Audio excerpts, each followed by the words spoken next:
রাজবংশী ভাষা বোর্ডের নয়া চেয়ারম্যান, নতুন চেয়ারম্যান রাজবংশী ভাষা বোর্ডের ভাষা একাডেমির অনন্ত মহারাজ ঘনিষ্ঠকে দায়িত্ব রাজ্যে। তাৎপর্যপূর্ণভাবে অনন্ত মহারাজ ঘনিষ্ঠকে দায়িত্ব রাজ্যের হরিহর দাসকে রাজবংশী ভাষা একাডেমির চেয়ারম্যান করা হলো।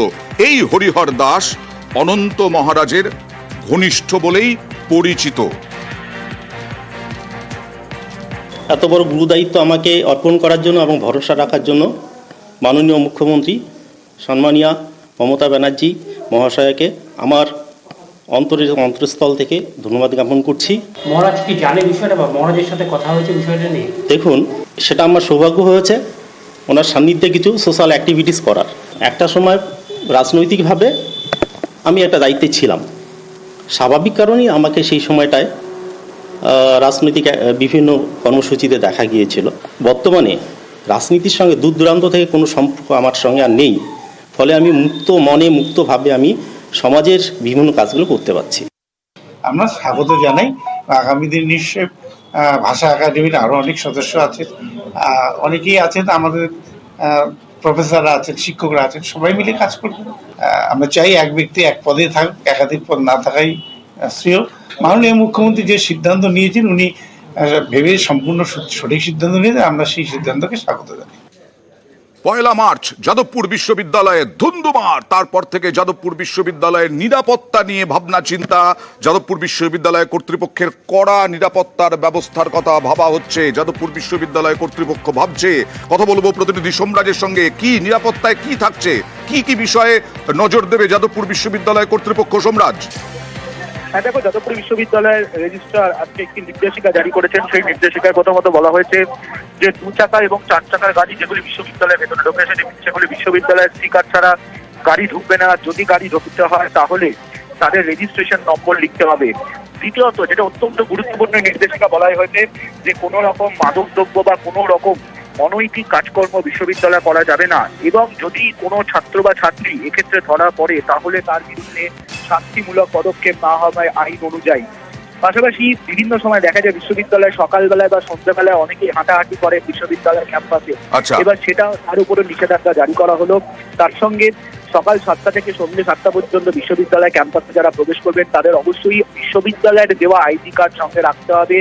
যদি নিরাপত্তা রক্ষীরা বলেন তাহলে সেই আইডি কার্ড দেখিয়ে তবেই তাদেরকে বিশ্ববিদ্যালয়ের ভেতরে ঢুকতে হবে। এই সংক্রান্ত নির্দেশিকা বিশ্ববিদ্যালয় জারি করেছে, এবং আগামী দিনের জন্য বিশ্ববিদ্যালয় কর্তৃপক্ষ আরো বেশ কিছু গুরুত্বপূর্ণ নির্দেশিকা জারি করতে পারে। তার জন্য বিশ্ববিদ্যালয়ের কর্মসমিতির বৈঠক ডাকা হবে। কর্মসমিতির বৈঠক ডাকার জন্য ইতিমধ্যে রাজ্যকেও চিঠি লিখেছে বিশ্ববিদ্যালয় কর্তৃপক্ষ।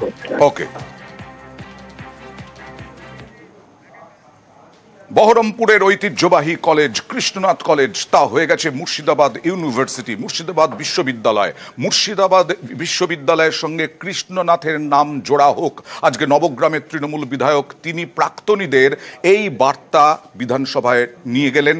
শিক্ষামন্ত্রী জানালেন মুখ্যমন্ত্রীর ওপর বিষয়টি নির্ভর করছে। 173 বছরের ইতিহাস। পথ চলা শুরু 1853 সালের 1 নভেম্বর। তখন নাম ছিল বহরমপুর কলেজ, পরে নাম হয় কৃষ্ণনাথ কলেজ। বছর 5 আগে কৃষ্ণনাথ কলেজকে মুর্শিদাবাদ বিশ্ববিদ্যালয়ে পরিণত করে রাজ্য সরকার। প্রাক্তনীদের এতেই আপত্তি। তাদের দাবি মুর্শিদাবাদ বিশ্ববিদ্যালয়ের নাম বদলানো হোক, বিশ্ববিদ্যালয়ের নামের সঙ্গে জোড়া হোক রাজা কৃষ্ণনাথের নাম।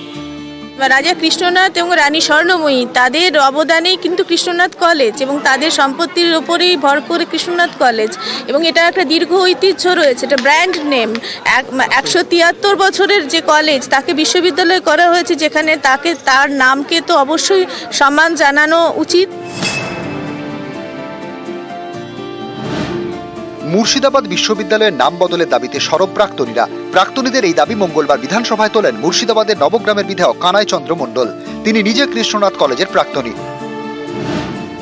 এ নিয়ে বিধানসভায় শিক্ষামন্ত্রী ব্রাত্য বসু জানিয়েছেন প্রাক্তনীদের সঙ্গে কথা হয়েছে। মুর্শিদাবাদ বিশ্ববিদ্যালয়ের নাম পরিবর্তনের দাবির বিষয়টি মুখ্যমন্ত্রীকে জানানো হয়েছে। মুর্শিদাবাদ বিশ্ববিদ্যালয়ের নামকরণ মুর্শিদাবাদ কৃষ্ণনাথ বিশ্ববিদ্যালয় যদি করা হয় তাহলে আমাদের আবেগ, মানুষের আবেগ এবং কৃষ্ণনাথের এই যে অবদান সেই অবদানকে স্বীকৃতি দেওয়া হবে। মুর্শিদাবাদের কাশিম বাজারের রাজা ছিলেন কৃষ্ণনাথ। তার ইচ্ছে ছিল কলেজ তৈরি করার।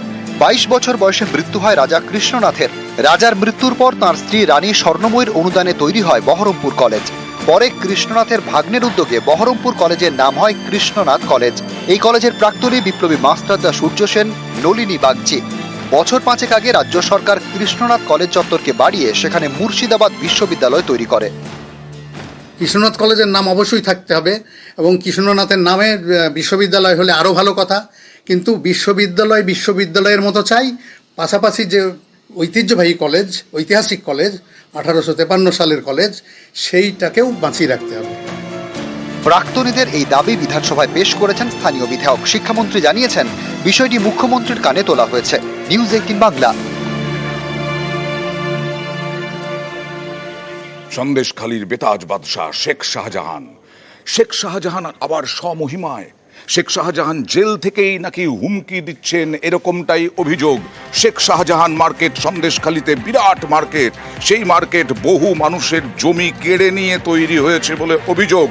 আর সেই মার্কেটেরই যে জমির ওপরে হয়েছে, সেই জমিরই এক অংশের মালিক ছিলেন যিনি মণ্ডল পরিবার প্রবীর মণ্ডল, তাকে নাকি হুমকি দেওয়া হয়েছে জেল থেকে। রবীন মণ্ডল, শাহজাহান গ্রেফতারের পর ইডি সিবিআই মণ্ডল পরিবারকে জেলে বসেই হুমকির অভিযোগ। সাকরেদ মফিজুলের ফোনে হুমকি শাহজাহানের, মফিজুলের ফোনের মাধ্যমে শেখ শাহজাহান নাকি হুমকি দিয়েছেন, এরকমটাই অভিযোগ।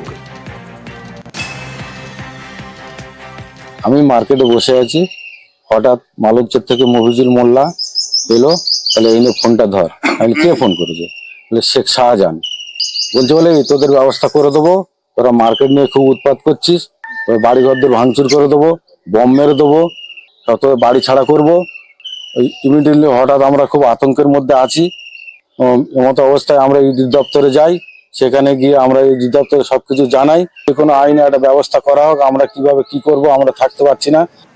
যদিও মফিজুল, যার ফোনের মাধ্যমে শেখ শাহজাহান নাকি হুমকি দিয়েছিলেন, সেই মফিজুল আমাদের সঙ্গে কথা বলেছেন, তিনি পুরোপুরি অস্বীকার করছেন। একদম ভুল কথা, আর আমার সঙ্গে কোনো এরকম ব্যাপারে কোনো কথাই হয়নি। টোটাল আপনার ফালতু মিথ্যা অপবাদ দিয়ে কোনো আওয়াজ সম্পূর্ণ ভিত্তি। এবার কি ভয়ঙ্কর কাণ্ড দেখুন, মানবিকতার বদলে জালিয়াতি। হ্যাঁ, শান্তিনিকেতনে এক অধ্যাপক পরিবার বিশ্বাস করে পরিচারিকার মেয়েকে মানুষ করেছিল, সেই পরিবার সেই মেয়েকে বিয়েও দিয়েছিল। সবটা করার পরে সেই পরিবার যখন বিদেশে, ওই বাড়ি 10 কাঠা জমি সহ সবটা বেচে দিল জালিয়াতি করে চন্দনা মাহার।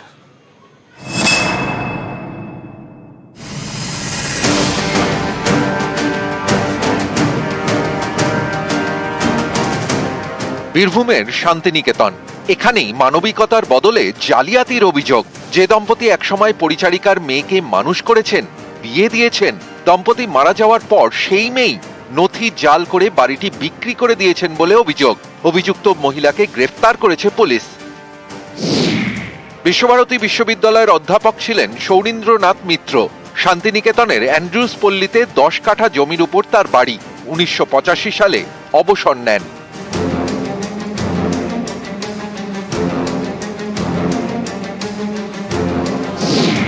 অধ্যাপকের বাড়িতে কাজ করতেন মন্টু মাহারা এবং তার স্ত্রী লক্ষ্মী। তাদের মেয়ে চন্দনাকে সন্তান স্নেহে বড় করেন অধ্যাপক ও তার স্ত্রী। চন্দনার বিয়েও দেন মিত্র দম্পতি। অধ্যাপকের মৃত্যুর পর তার স্ত্রীর দেখভাল করতেন চন্দনা। 2021 সালে মৃত্যু হয় অধ্যাপকের স্ত্রীর। এরপর ওই বাড়িতে চন্দনা এবং তার স্বামীকে থাকতে দেন অধ্যাপকের ছেলে সৌম্য শঙ্কর মিত্র। কর্মসূত্রে তিনি বিদেশে থাকেন। গত বছর পরিবারকে সঙ্গে নিয়ে তিনি বিদেশ যান। অভিযোগ, এই সুযোগটা কাজে লাগান চন্দনা। প্রথমে ভুয়ো আধার কার্ড তৈরি করেন। চন্দনা মাহারা হয়ে যান চন্দনা মিত্র। বাবার নাম মন্টুর বদলে করে দেন সৌরীন্দ্রনাথ মিত্র।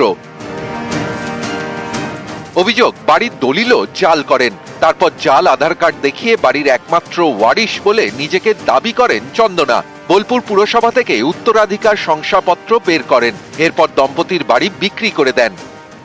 আমাদের কেয়ারটেকার বলতে শুরু করেনি, কতগুলো ছেলে এসে বলছে যে তারা বাড়িটা কিনে নিয়েছে, ওই চন্দনা মাহারা ওটা বিক্রি করে দিয়েছে। চন্দনা মাহারা নিজেকে চন্দনা মিত্র দাবি করে এবং সৌদিন্দ্র মিত্র মানে আমার বাবার একমাত্র মেয়ে মিউনিসিপ্যালিটি থেকে একটা ফলস ওয়ারিশ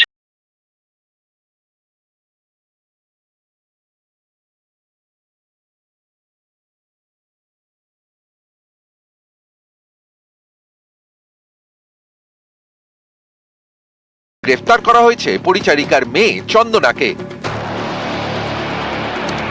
শান্তিনিকেতন থেকে ইন্দ্রজিৎ রুজ, নিউজ 18 বাংলা।